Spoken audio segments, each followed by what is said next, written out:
जय श्री ओम नमः सिद्धेभ्यो। नमो अर्हन्ताणं नमो सिद्धाणं नमो आयरीर्भाणं नमो वज्रायाणं नमो लोये सव्वसारूढं वन्दितु सव्वसिद्धे धूमचलमणोभवं गतिं तत्ते वोच्छामि समय पावडमिडमो सुधकेवलीभणिदम् नमः समय साराय स्वानुभूत्या चकासते चित्स्वभावाय भावाय सर्वभावान्तरच्छिदे अनन्तधर्मणस्तत्त्वं पश्यन्ति प्रत्यगात्मनः अनेकान्तमयी मूर्ति नित्यमेव प्रकाशताम्। आचार्य अमृतचंद्र देव कृत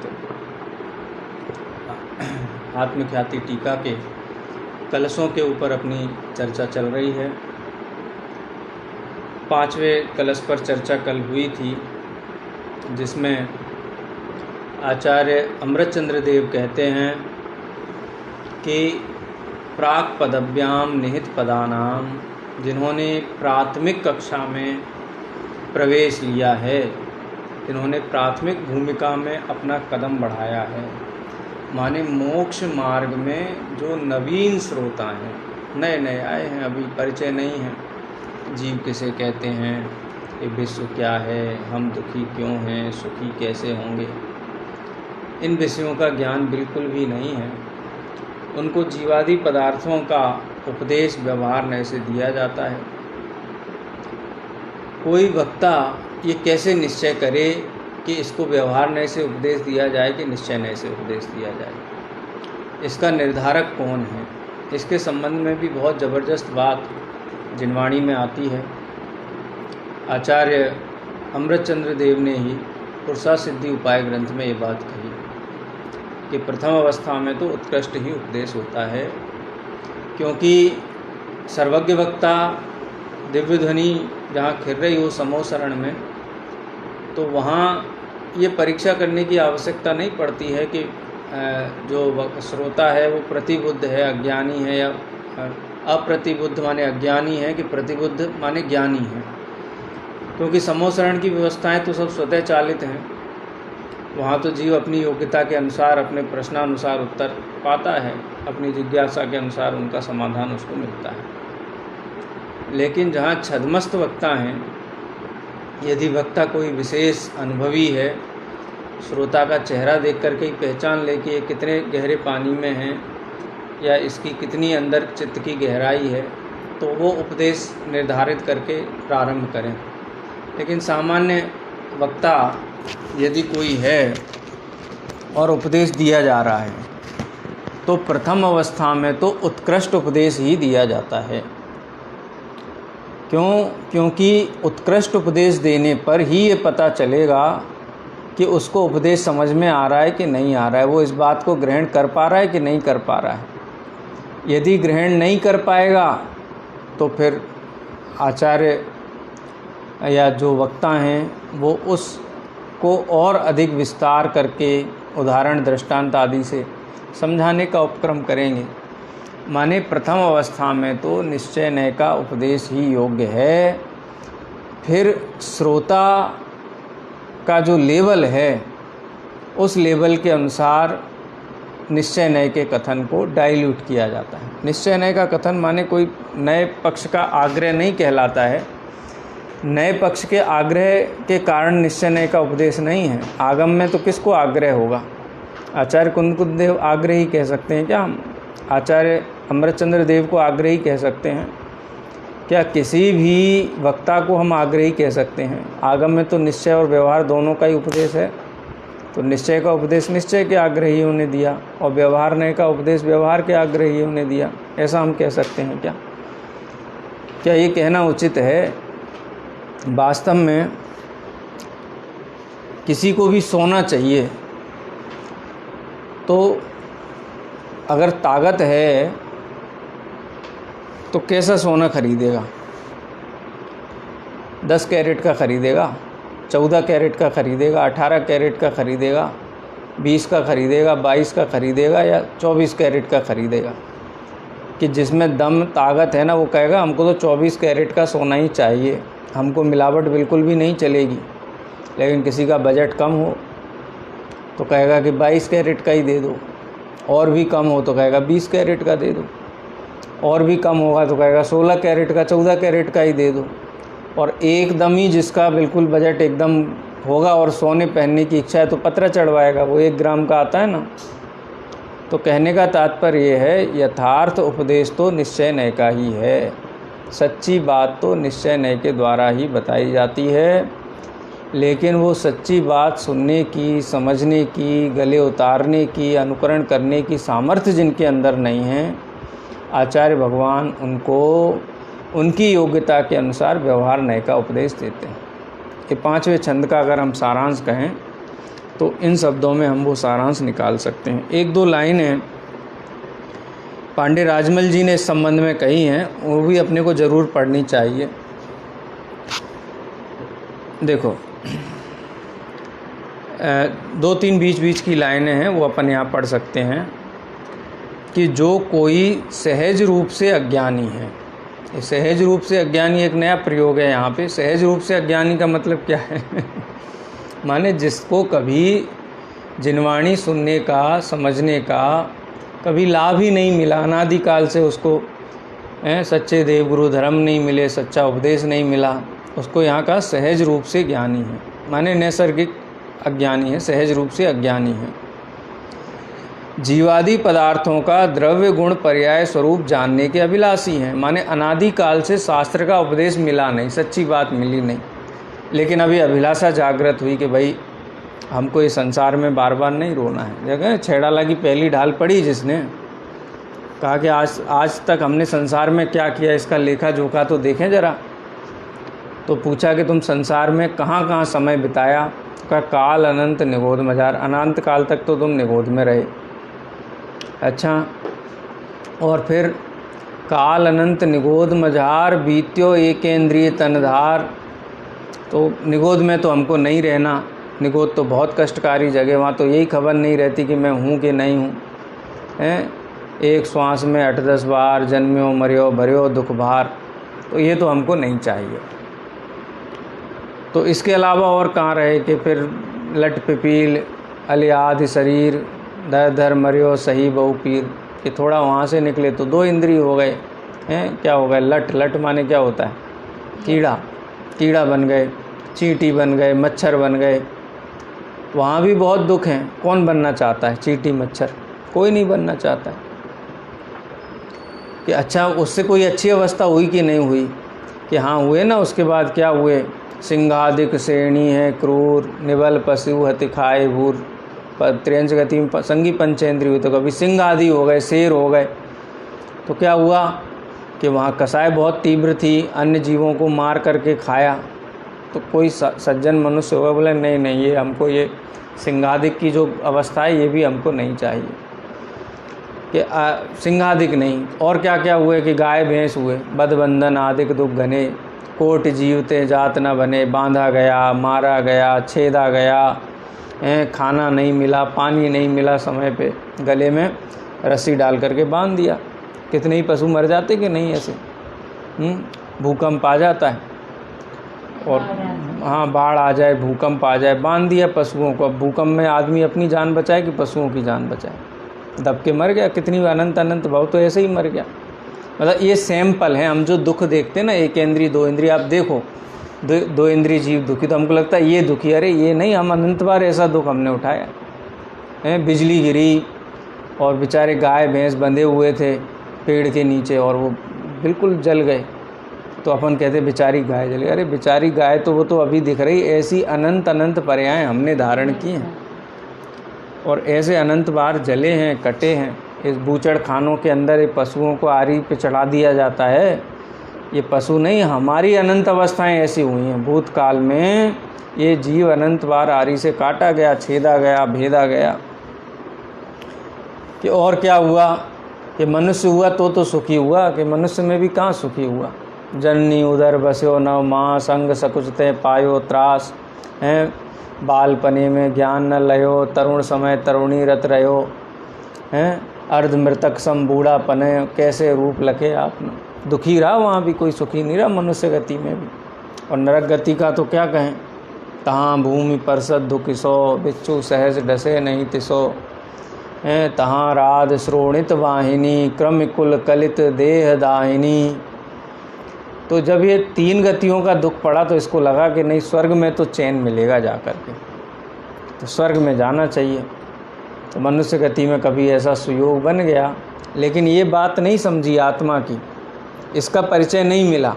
किसी ने कोई नियम दिला दिया, थोड़ा बहुत त्याग व्रत करवा दिया, रात्रि भोजन छुड़वा दिया, बोले चलो तुम चींटियों को आटा खिलाना, पक्षियों के लिए पानी भरना, गायों के लिए गौशाला बनवा देना, इस टाइप का।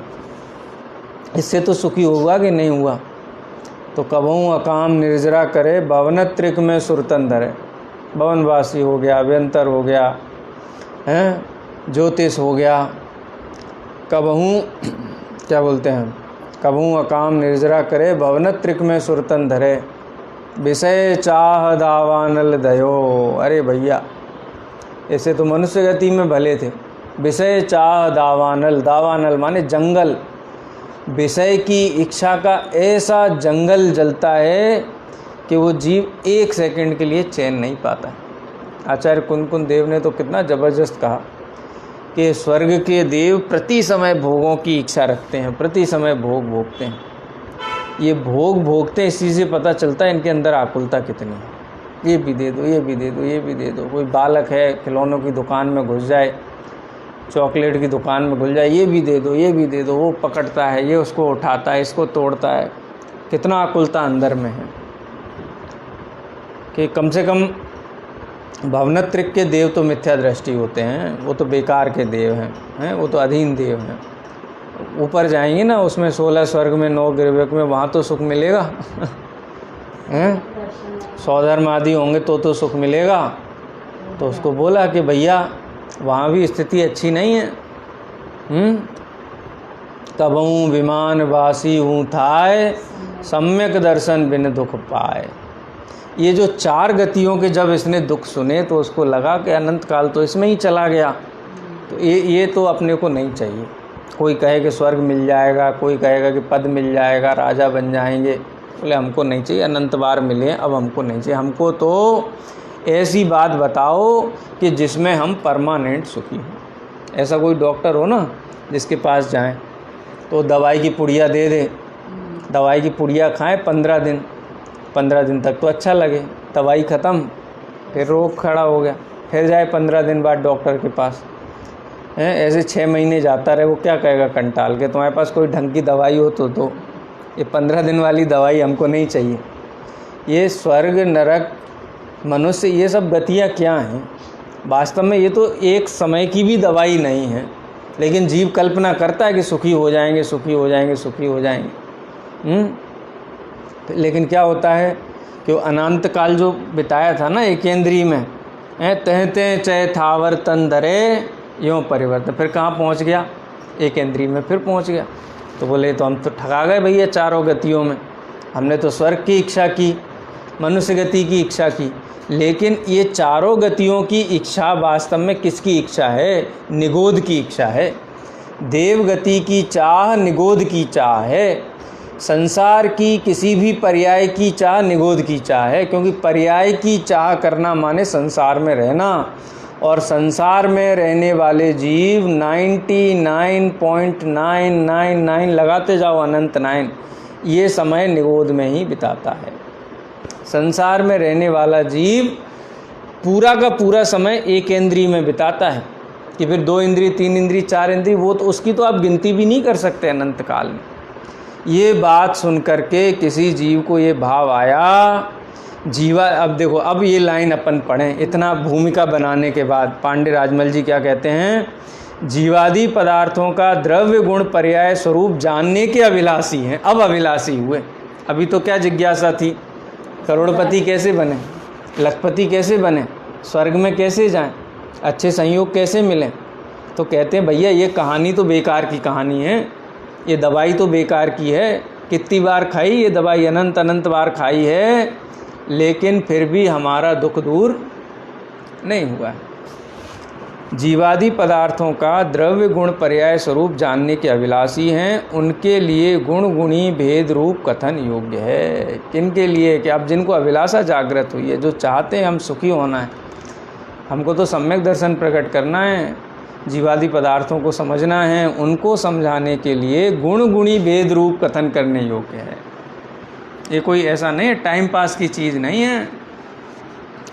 जिन जीवों को अरंत सिद्ध भगवान की तरह परमानेंट सुखी होना है, जिनको चार गतियों में रखड़ना नहीं है, जिनकी देवादि गति प्राप्त करने की भी इच्छा उपशमित हो गई, वो भी नहीं चाहिए भैया।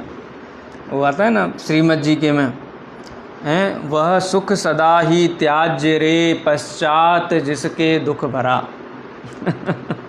देवगति में क्या होगा? तहते चैथावर्तन धरे यों परिवर्तन। हमको नहीं चाहिए भैया, हमको तो परमानेंट सुखी होना है। तो ऐसी अभिलाषा जिनके अंदर जागृत हुई है, उनको जीवादि पदार्थों का उपदेश दिया जाता है, लेकिन सहज अज्ञानी है ना, अनादिकाल से कभी परिचय में नहीं आया, तो कैसे समझाएं?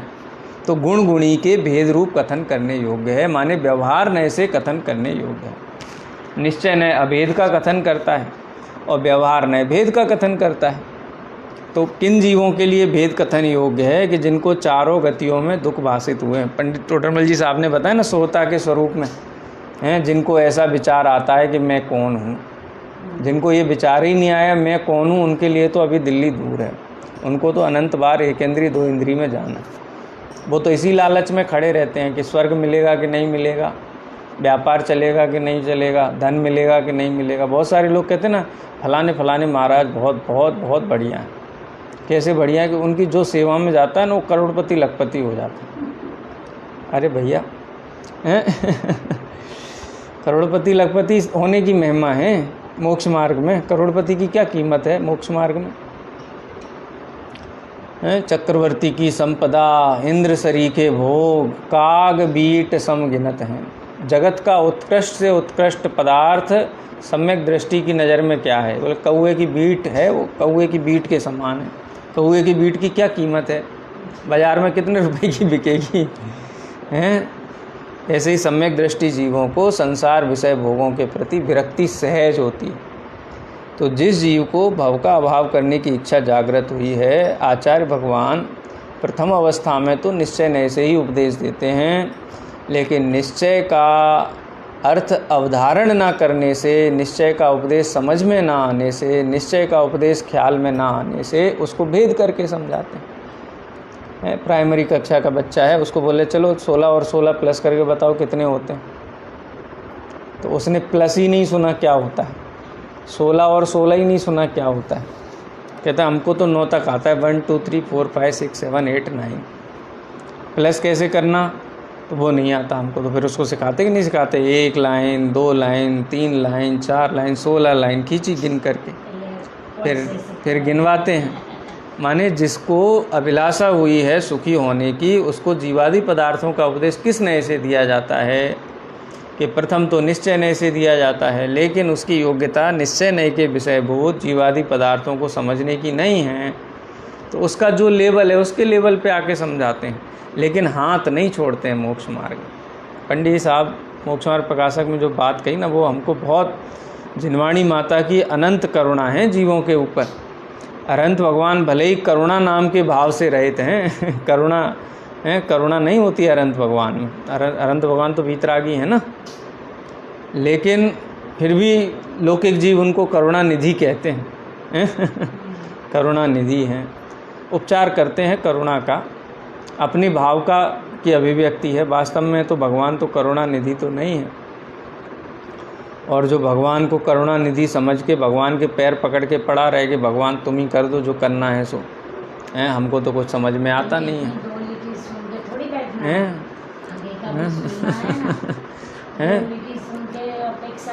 हाँ, पूजा में आता है ना भगवान ही करेंगे जो करेंगे। अरे भैया भगवान को किसने सुखी कर दिया बताओ? भगवान महावीर पे किसने उपकार किया, किसने सुखी बनाया? हैं उसमें आता है ना जयमाला में, करुणानिधि तुमको समझनाथ, भगवान भरोसे पड़ा रहा। भरपूर सुखी कर दोगे तुम, यह सोचे सन्मुख खड़ा रहा। अपन ये सोचो, भगवान महावीर किसके सामने खड़े रहे? बोलो, भगवान आदिनाथ किसके सामने खड़े रहे भरपूर सुखी होने के लिए? हैं?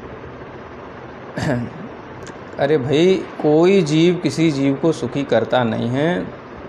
जब अपने को भेद विज्ञान हो, अपने को संसार विषय भोग दुख रूप भाषित होने लगें और अपने अंदर जिज्ञासा जागृत हो कि हमको पूर्ण सुखी होना है, ऐसी अभिलाषा वाले जीवों को सच्चे देव गुरु धर्म का सुयोग मिलता है। ऐसा है, होता ही नहीं तीन काल में कभी। कई लोग कहते पुण्य कमा लो, नहीं तो अरहंत कैसे मिलेंगे। अरे भैया, अरहंत पुण्य से नहीं मिलते हैं।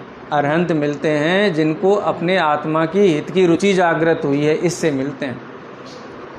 पुण्य की रुचि से तो पाप मिलता है। पुण्य की रुचि ही पाप भाव है। अरे पुण्य की रुचि से थोड़ी ना मिलता है, वो तो अकाम निर्जरा से मिलता है। बोलो, मन के अंदर मायाचारी का परिणाम से पुण्य बंधेगा? हम भगवान की पूजा करें, पुण्य बन जाए, पुण्य बन जाए। पंडित टोडरमल जी कहते पुण्य की अभिलाषा तो पाप की अभिलाषा है। विषय भोगों की अभिलाषा क्या? पुण्य माने क्या? पुण्य का मतलब कोई हमको वो थोड़ी ना, पुण्य का मतलब हमको सब अच्छा अच्छा हो, स्वर्ग मिल जाए, यही है पुण्य की अभिलाषा। तो विषय भोगों की इच्छा, संयोगों की इच्छा तो पाप है।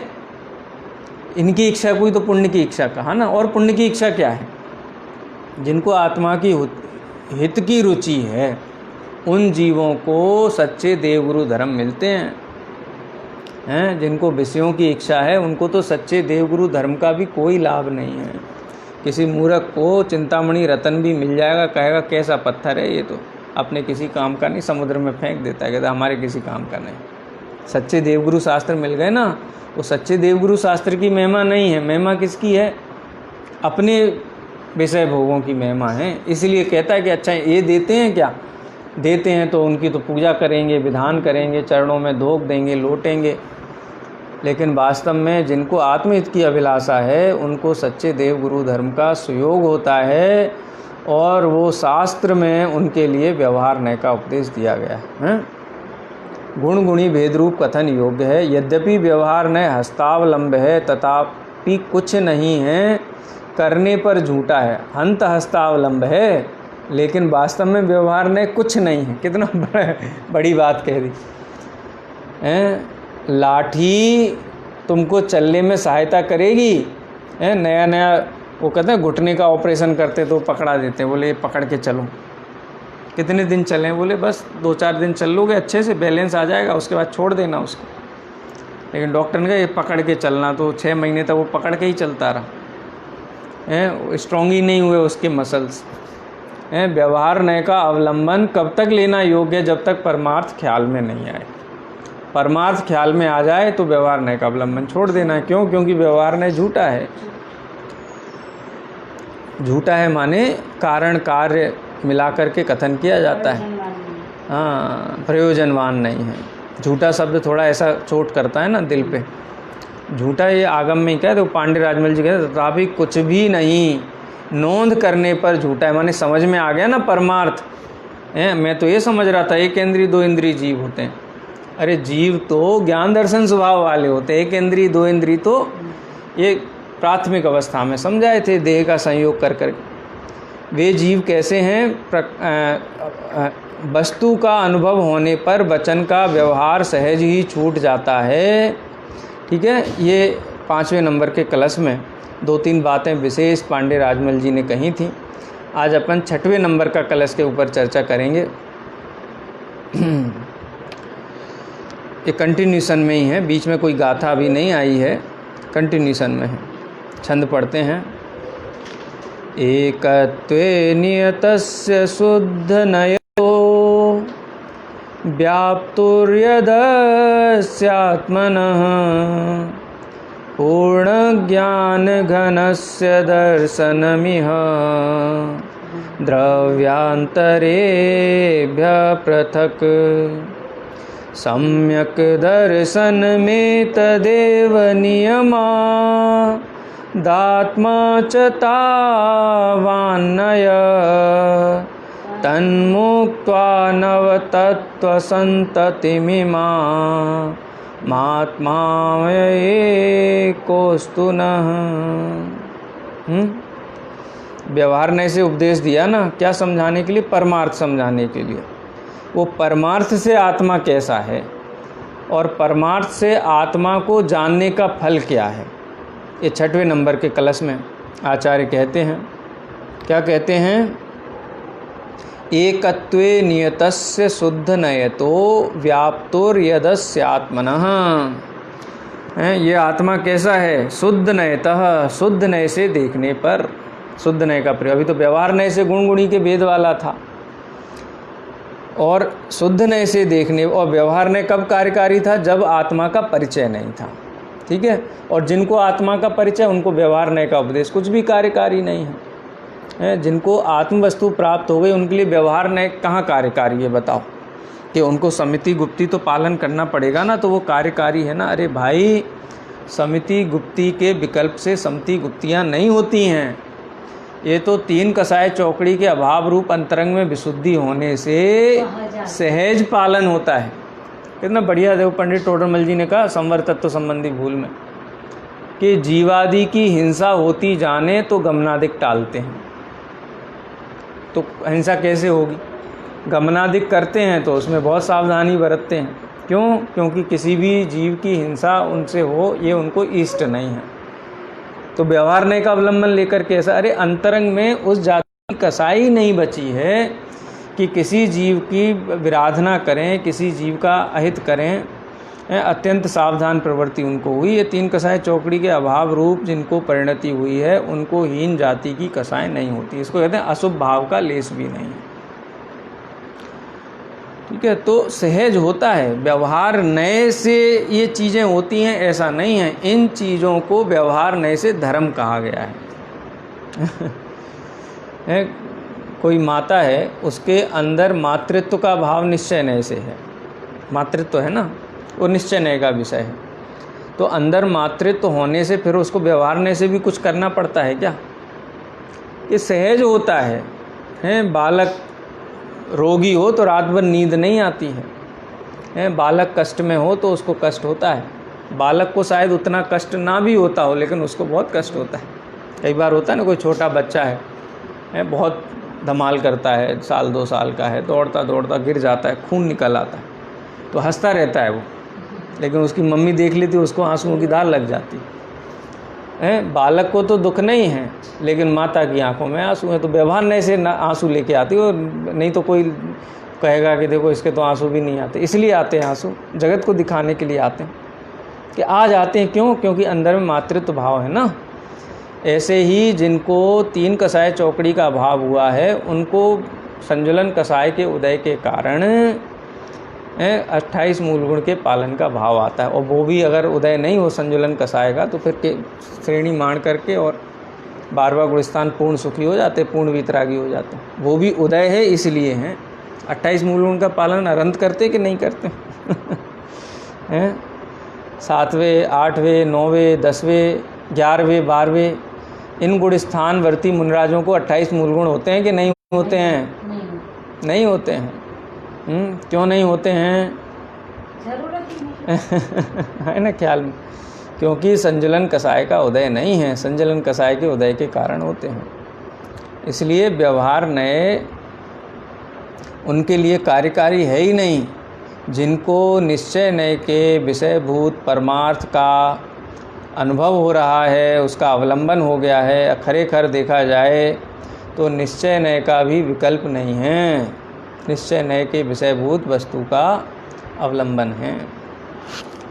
अब जो निश्चय नय से आत्मा को देखते हैं उनकी बात करते हैं। शुद्ध नय से आत्मा को देखने वाले, कैसा है आत्मा शुद्ध नय से? एकत्व नियतस, अपने एकत्व में नियत है। एकत्व में नियत है माने कि वो द्रव्य से अखंडित है, गुण से अखंडित है, क्षेत्र से अखंडित है, काल से अखंडित है और भाव से भी अखंडित है। कैसा है? एक है। जो चीज़ अखंडित होती है उसको एक कहते हैं, और जो खंड खंड हो जाए वो अनेक है। एकत्व का मतलब द्रव्येन अखंड, न द्रव्येन खंडयामी, न क्षेत्रेण खंडयामी, न कालेन खंडयामी, न भावेन खंडयामी। एकत्व में नियत। अच्छा, नियत है, कब से नियत है एकत्व में? तो नियत शब्द का प्रयोग किया ना। नियत माने अनादिकाल से एकत्व में ही रहता है आत्मा। अगुरु लघुत्व गुण का आत्मा, उसके अनंत गुण बिखर कर अलग अलग नहीं हो जाते। एक गुण अन्य गुण रूप नहीं हो जाते। एक द्रव्य के गुण अन्य द्रव्य में नहीं चले जाते। अन्य द्रव्य के गुण मेरे द्रव्य में नहीं आते। ऐसा एकत्व से नियत आत्मा शुद्ध नए से देखने पर, और व्यवहार नए से देखेंगे तो कभी मनुष्य दिखाई देगा, कभी त्रियंच दिखाई देगा, कभी देव दिखाई देगा, और निश्चय नए से देखने पर आत्मा दिखाई देगा। किसी के बालक, कोई किसी का बालक स्वांग करके स्टेज के ऊपर स्वांग कर रहा हो, कभी डाकू बन के आए, कभी पुलिस बन के आए, कभी साधु बन के आए, कभी चंडाल बन के आए, तो व्यवहार नए से देखोगे तो 4 हैं, और निश्चय नए से देखो तो वास्तव में कितने हैं? वो वास्तव में तो एक ही है ना, मेरा बालक है बस। तो निश्चय नए से देखने पर आत्मा में नर नारकादि पर्याय नहीं हैं, वो अपने एकत्व में नियत है। ठीक है, एकत्वे नियतस्य, एकत्व में नियत ऐसा आत्मा। और कैसा है? व्याप्तुर यदस्यात्मनः, व्याप्त है, व्याप्तुः, व्याप्तुः व्याप्त रहता है। किस में व्याप्त रहता है? किस में व्याप्त रहता है? अपने गुण पर्यायों में व्याप्त रहता है। यत् अस्य आत्मनः, यह जो आत्मा है ना, अस्य आत्मनः, यह आत्मा शुद्ध नए से देखने पर अपने एकत्व में नियत है, अनादिकाल से अपने द्रव्य गुण पर्यायों में ही रहता है। व्याप्तु माने व्याप्ता है। तो वो द्रव्य गुण पर्याय का भेद भी समझाने के लिए है। उसमें भेद नहीं है, इसलिए व्याप्तु शब्द कहा। अपने गुण पर्यायों में व्याप्त आत्मा है। और कैसा है? पूर्ण ज्ञान घनस्य, पूर्ण ज्ञान घन है, यानी आत्मा के असंख्यात प्रदेशों में ऐसा कोई एक भी प्रदेश नहीं है जिसमें चेतनपना ना हो। पूर्ण ज्ञान घन है। प्रत्येक प्रदेश में पीयूष निर्झर झर रहे, अनंत गुणों का जो पीयूष है, अमृत है, अमृत के झरने हैं, वो अनंत गुणों के झरने प्रत्येक प्रदेश में समान रूप से झर रहे हैं। और ज्ञान घन है। घन गुरुदेव श्री दृष्टांत देते हैं ना, जैसे जाड़े में घी जम गया हो, उसमें उंगली डालो तो उंगली टेढ़ी हो जाए, लेकिन उसको टस से मस नहीं। यानी अन्य के प्रवेश के लिए जिसमें कोई भी अवकाश ना हो, उसको बोलते पूर्ण घन। यानी जैसे लोहे का घन हो, उसमें कोई भी चीज़ प्रवेश कराई जाए, उसमें पानी डाल करके उसको अंदर प्रवेश कराया जाए, वो उसमें कुछ भी प्रवेश नहीं करता है। ऐसे ही आत्मा विज्ञान घन है, उसमें जड़ का प्रवेश नहीं। विज्ञान घन आत्मा में स्पर्श, रस, गंध, वर्ण, किसी भी जड़ के गुणों का प्रवेश नहीं। अरे अन्य आत्मा के भी गुणों का प्रवेश नहीं है अपने आत्मा के गुणों में। इसलिए उसको कहा पूर्ण विज्ञान घन। निश्चय नए से देखने पर आत्मा अखंडित है, एक है, अपने गुण पर्यायों में व्याप्त है, पूर्ण ज्ञान घन है। और कैसा है? द्रव्यांतरेभ्य, अन्य द्रव्यों से पृथक भिन्न है। अरहंत सिद्ध भगवान से कहें कि भगवान हमको थोड़ा ज्ञान दे दो, हमारा कल्याण हो जाए। आपके पास तो अनंत ज्ञान है, थोड़ा हमको दे दो, हमारा कल्याण हो जाए। तो आचार्य कहते हैं निश्चय नए से देखो आत्मा को, द्रव्यांतरेभ्य पृथक भिन्न, अन्य द्रव्यों से एकदम भिन्न है। आचार्य समंतभद्र देव ने बताया ना अत्यंता भाव में, अस्वरूपम अतावकम, यदि एक द्रव्य दूसरे द्रव्य से अत्यंत भिन्न ना हो, द्रव्यांतरेभ्य पृथक, अन्य द्रव्यों से पृथक ना हो, तो द्रव्य का अस्वरूप हो जाएगा, कोई स्वरूप ही नहीं रहेगा। अतावकम, वो रहेगा ही नहीं। बोलो, मेरे अंदर अरहंत और सिद्ध भगवान प्रवेश कर जाएं तो मैं रहूँगा कि नहीं रहूँगा? मैं ही नहीं रहा, मेरी सत्ता ही नहीं रही, तो फ़ायदा क्या है? तो इसलिए कहते हैं द्रव्यांतरेभ्य पृथक। निश्चय नए से देखने पर मैं कैसा हूँ? एकत्व से नियत हूँ। अनंत गुण पर्यायों का समूह हूँ, पूर्ण विज्ञान घन हूँ और अन्य द्रव्यों से भिन्न हूँ। यह दर्शनम, ऐसा अपने आत्मा को देखना। बोलो ऐसा देखेंगे तो भय उत्पन्न होगा आत्मा को, अपने को भय लगेगा कि मैं मर जाऊंगा। अरे एकत्व से नियत हूँ ना, कैसे मरेगा हैं? कोई मेरा कुछ छीन करके ले जाएगा, मेरा नुकसान कर दे, कैसे नुकसान करेगा? मैं तो पूर्ण विज्ञान घन हूँ, अपने गुण पर्यायों में व्याप्त हूँ। तो यह दर्शनम सम्यक दर्शनम, ऐसा अपने आत्मा को देखना ही सम्यक दर्शन है। माने व्यवहार नय के द्वारा जो गुण पर्याय के भेद से आत्मा बतलाया गया था, उससे जो आत्मा ख्याल में आया वो ऐसा ख्याल में आया कि मैं तो एकत्व विभक्त हूँ, अपने अनंत गुण पर्यायों में रहने वाला हूँ, ज्ञान लक्षण से स्पष्ट प्रकाशमान हूँ और अन्य द्रव्यों से भिन्न हूँ। ऐसा जब मैंने अपने आत्मा को देखा तो वो ऐसा देखना ही सम्यक दर्शन है। एक है ना, दर्शनम ये सम्यक दर्शनम, ऐसा अपने आत्मा को देखना ही सम्यक दर्शन है। अन्य द्रव्यों से भिन्न अपने आत्मा को देखना नियमात सम्यक दर्शनम। क्या सम्यक दर्शनम एतद एव नियमात, और वह सम्यक दर्शन क्या है? नियमात आत्मा है। ये एक चीज़ बहुत ध्यान देने लायक है।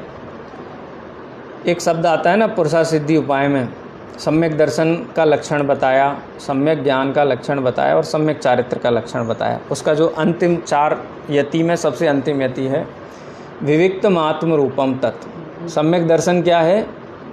पर द्रव्यों से भिन्न आत्मा का ही रूप है ना।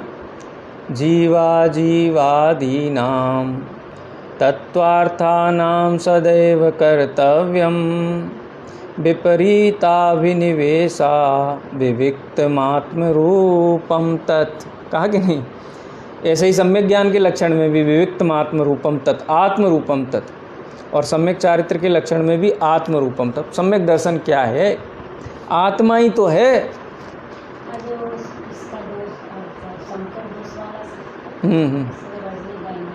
हाँ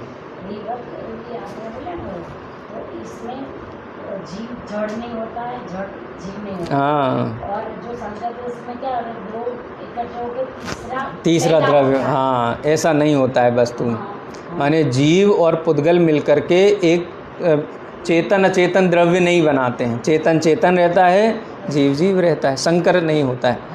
जैसे गधे और घोड़े के संयोग से खच्चर उत्पन्न होता है, ऐसा जड़ और चेतन के संयोग से कोई तीसरा द्रव्य उत्पन्न नहीं होता है। इससे ये सिद्ध होता है कि चेतन चेतन है और जड़ जड़ है। हाँ वो शंकर दोष बताते हैं ना उसमें। सम्यक दर्शन आत्मा ही है। हाँ, सम्यक दर्शन माने कोई नई चीज़ नहीं है, सम्यक ज्ञान कोई नई चीज़ नहीं है, सम्यक चारित्र कोई नई चीज़ नहीं, वो आत्मा ही है। बस ये है कि आत्मा की विभाव परिणति थी, वो स्वाभाविक हो गई। एतद एव नियमात आत्मा, नियम से वही आत्मा, वह सम्यक दर्शन आत्मा ही है। कितना? तावात तावान अयम, जितना सम्यक दर्शन है उतना आत्मा है, जितना आत्मा है उतना सम्यक दर्शन है। माने आत्मा के असंख्यात, हाँ आत्मा की ही पर्याय है। नहीं है। जैसे अन्य मत में मानते हैं ना, यहाँ पे आत्मा रहता है, सम्यक दर्शन कहाँ रहता है? असंख्यात प्रदेशों में। किस प्रदेश में रहता है? कहते तावान अयम, जितना आत्मा है नियम से उतना ही सम्यक दर्शन है। अगर क्षेत्र की अपेक्षा से देखा जाए तो असंख्यात प्रदेशी आत्मा में असंख्यात ही प्रदेशों में सम्यक दर्शन अखंड रूप से विराजमान है। तो जितना आत्मा है उतना ही सम्यक दर्शन है। संक्षेप में कहें तो आत्म रूपम तत्, सम्यक दर्शन आत्मा ही है, आत्मा से भिन्न कोई अन्य द्रव्य नहीं है। ठीक है। अब यहाँ अंतिम जो लाइन है ना, तन मुक्त्वा तत् नव तत्व संततिमिमाम आत्मा अयम एको अस्तु नः। अब ये तो सम्यक दर्शन किसे कहते हैं ये बताया आचार्य ने कि शुद्ध नय से एकत्व विभक्त अपने गुण पर्यायों में व्याप्त पूर्ण ज्ञान घन अन्य द्रव्यों से भिन्न अपने आत्मा को देखना सम्यक दर्शन है। और वह सम्यक दर्शन नियम से आत्मा ही है, क्योंकि जितना आत्मा है उतना ही सम्यक दर्शन है। ठीक है। अब ऐसा सम्यक दर्शन हमें भी हो, ऐसी भावना अंतिम लाइन में आचार्य देव व्यक्त करते हैं। क्या कहते हैं? तन मुक्त्वा नव तत्व संततिम इमाम। इसको नव तत्व संततिम इमाम, इमाम शब्द का अर्थ होता है यह, इमाम हैं। इमाम शब्द जैसे सह होता है ना, सह एतत्, ऐसे ही इमाम शब्द भी संस्कृत में होता है।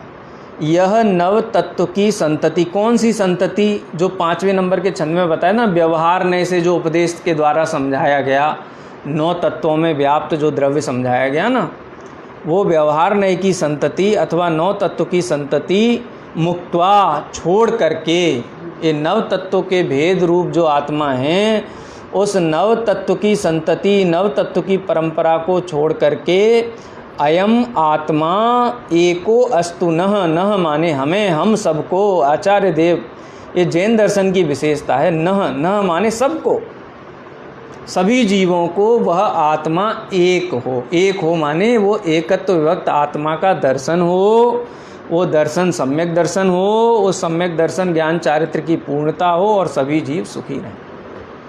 ऐसा नहीं कि जो कृष्ण का उपासक है वो सुखी होगा, जो विष्णु का उपासक है वो सुखी होगा, बाकी सब दुखी रहेंगे। आचार्य देव सबकी कल्याण की भावना बातें। 9 तत्व की जो व्यवहार ने से समझाई गई जो भेद था, वह भेद से मुक्त होकर के यह जीव एक आत्मा को प्राप्त हो। नह माने हमें, अयम आत्मा एको अस्तु, हमें यह आत्मा एक हो, माने एकत्व विभक्त आत्मा का अनुभव हो। इस प्रकार से यहाँ पर आचार्य देव ये भावना बातें हैं कि व्यवहार नय के द्वारा जिस परमार्थ को समझाया गया था, उस परमार्थ को समझ करके स्वीकार करने का नाम ही सम्यक दर्शन है। और वो सम्यक दर्शन आत्मा ही है, आत्मा से भिन्न कोई वस्तु नहीं है। और हम सभी को ऐसा एकत्व विभक्त आत्मा का दर्शन हो, सम्यक दर्शन हो, ऐसी भावना आचार्य अमृतचंद्र देव यहाँ भा रहे हैं। समय अपना हो गया है। अब जो हाइलाइट्स हैं टीका के वो अपन कल पढ़ेंगे, लेकिन छंद ज़रूर अपन अभी पढ़ लेते हैं। डॉक्टर साहब का जो अनुवाद है ना, अब वो अपन कहते हैं ना, जैसे आचार्य अमृतचंद्र देव छंद पढ़ के भावना बातें, अपन भी भावना बातें हिंदी में पढ़ के। नियत है जो स्वयं के एकत्व में नय शुद्ध से, वह ज्ञान का घन पिंड पूरण पृथक है पर द्रव्य से। नव तत्व की संतति तज बस एक यह अपनाइए, इस आत्मा का दर्शन आत्मा ही चाहिए। कितना सरल वो है संस्कृत में, एकदम सीधे सीधे कि शुद्ध नय से आत्मा क्या है और जगत के जीव क्या करें कि नव तत्व की संतति को छोड़ करके एक उस आत्मा का दर्शन करें। और वो आत्मा का दर्शन वास्तव में आत्मा ही है, आत्मा का श्रद्धान आत्मा ही है, उससे भिन्न कुछ भी नहीं है। देखो इसको भी पढ़ लेते हैं। सम्यक दर्शन का स्वरूप है, पंडित बनारसी दास जी ने जो नाटक समय सार में कहा है। कोई एक आध कठिन शब्द आएगा, उसकी चर्चा अपन कल कर लेंगे, अभी खाली पढ़ते हैं। शुद्ध नय निश्चय अकेलो आप चिदानंद, अपने ही गुण पर जाय को गहतु है। पूर्ण विज्ञान घन सो है व्यवहार माही, नव तत्व रूपी पंच दर्भ में रहतु है। व्यवहार नय से देखा जाए तो वह पूर्ण विज्ञान घन आत्मा कहाँ देखने में आता है? कहते हैं 9 तत्व में देखने में आता है, 5 द्रव्य में देखने में आता है व्यवहार नय से। और निश्चय नय से तो इनसे भिन्न है। व्यवहार से तो घी का घड़ा है, मिट्टी का घड़ा भी व्यवहार नय से घी का घड़ा है, और निश्चय नय से देखा जाए तो मिट्टी का घड़ा है। पंचदर्भ नव तत्व न्यारे जीव न्यारो लक्ष्य, सम्यक दरस यही और न गहतु है। अब सम्यक दर्शन क्या है कि उनसे भिन्न देख लेना सम्यक दर्शन है। सम्यक दर्श जोई आत्म स्वरूप सोई। सम्यक दर्शन और आत्मा एक ही वस्तु हैं, दो वस्तुएं नहीं हैं। ये कोई आ नहीं गई तीसरे लोक से, तीसरी दुनिया से सम्यक दर्शन नाम की कोई चीज़ का आगमन हो गया। बोले नहीं, आत्मा की ही पर्याय है। सम्यक दरस जोई आत्म स्वरूप सोई, मेरे घट प्रगटो बनारसी कहतु है। वहाँ आचार्य अमृतचंद्र देव ने भावना भाई कि सभी जीव ऐसे एकत्व विभक्त आत्मा के दर्शन करें, और बनारसी दास जी कहते हैं कि मुझ में ऐसा है एकत्व विभक्त आत्मा का मुझे दर्शन हो, मेरे घट में प्रगट सम्यक दर्शन हो, ऐसी भावना बातें। विराम लेते हैं, शेष चर्चा कल करेंगे। निज निधि निज में बताई यह अनंत उपकार है, इसके लिए जिन वाणी माँ को वंदना सतवार है। वंदना